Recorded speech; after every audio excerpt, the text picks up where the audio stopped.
നയപ്രഖ്യാപന പ്രസംഗം വെട്ടിച്ചുരുക്കിയ ഗവർണർക്കെതിരെ പ്രതിപക്ഷം. ഗവർണറുടേത് നിയമസഭയോടുള്ള അവഹേളനമെന്ന് പ്രതിപക്ഷ നേതാവ് വി.ഡി. സതീശൻ ആരോപിച്ചു. കേന്ദ്ര സർക്കാരിനെ ഭയന്ന് ഡൽഹിയിൽ നടത്താനിരുന്ന സമരം സമ്മേളനമാക്കി മാറ്റിയെന്നും നയപ്രഖ്യാപനത്തിന് യാഥാർത്ഥ്യങ്ങളുമായി ബന്ധമില്ലെന്നും പ്രതിപക്ഷം കുറ്റപ്പെടുത്തി. നിയമസഭാ നടപടിക്രമങ്ങളോടും ഭരണഘടനാ നിർദ്ദേശങ്ങളോടും പൂർണ്ണമായ അവഗണനയും അവഹേളനവുമാണ് ഗവർണർ നടത്തിയത്. ഗവർണറുടെ നടപടിയെ തള്ളിപ്പറയുമ്പോഴും നയപ്രഖ്യാപന പ്രസംഗത്തിന്റെ ഉള്ളടക്കത്തെ രൂക്ഷമായി വിമർശിക്കുകയാണ് പ്രതിപക്ഷം. ഇത്രയും മോശമായ ഒരു നയപ്രഖ്യാപന പ്രസംഗം കേരളത്തിന്റെ ചരിത്രത്തിൽ ഉണ്ടായിട്ടില്ല. അപ്പൊ ഗവൺമെന്റ് ബ്ലൈൻഡാണ്, ഇരുട്ടിലാണ്. കേന്ദ്ര സർക്കാരിനെ വിമർശിക്കുന്നതിലും സർക്കാർ പിശുക്കു കാണിച്ചുവെന്നും പ്രതിപക്ഷം ആരോപിക്കുന്നു.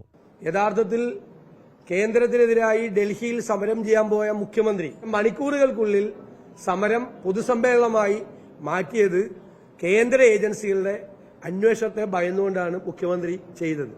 മുഖ്യമന്ത്രിയുടെ മകളുടെ കമ്പനിക്കെതിരായ കമ്പനി രജിസ്ട്രാറുടെ ഗുരുതരമായ കണ്ടെത്തലുകൾ ഉയർത്തി മുഖ്യമന്ത്രി പിണറായി വിജയനെ തന്നെ കടന്നാക്രമിച്ചുകൊണ്ടാകും പ്രതിപക്ഷം നന്ദിപ്രമേയ ചർച്ചയിൽ പങ്കെടുക്കുക. ഒപ്പം ധനപ്രതിസന്ധി, യൂത്ത് കോൺഗ്രസ് സംസ്ഥാന അധ്യക്ഷൻ അടക്കമുള്ളവർക്കെതിരായ പോലീസ് നടപടി തുടങ്ങിയവയും നന്ദിപ്രമേയ ചർച്ചയിൽ പ്രതിപക്ഷം സജീവമായി ഉന്നയിക്കും. റിപ്പോർട്ടർ, തിരുവനന്തപുരം.